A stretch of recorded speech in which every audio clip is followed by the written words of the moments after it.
Kita beralih ke informasi selanjutnya. Saudara, penghapusan ganja dari daftar narkotika atau obat terlarang paling berbahaya di dunia oleh Perserikatan Bangsa-Bangsa atau PBB Kamis disambut baik oleh sejumlah peneliti yang mendukung dilegalkannya ganja sebagai obat medis.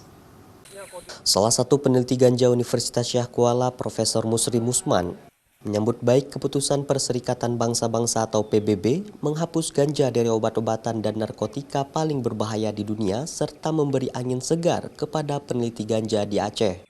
Namun hal ini masih adanya beberapa permasalahan lain yang harus dilakukan oleh pemerintah dan pihak terkait lainnya seperti DPR untuk melegalkan ganja di Indonesia untuk digunakan sebagai obat-obatan medis, serta dapat memberi kesempatan luas kepada peneliti untuk terus melakukan penelitian ganja, baik di Aceh dan wilayah-wilayah lainnya. Pengakuan PBB terhadap bahan kanabis ini haruslah disambut dengan alhamdulillah. Itu tentu memberi impak kepada kita di dalam mensikapi.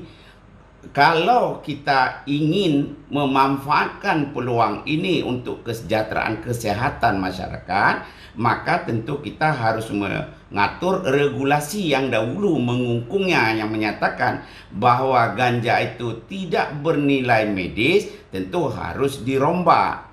Profesor Musri juga menilai pengentasan kemiskinan melalui ganja dapat dilakukan dengan cara masyarakat ikut menanam ganja dengan syarat tak ada monopoli serta ganja yang diekspor ialah hasil akhir dan bukan barang mentah. Syahril, Kompas TV, Banda Aceh.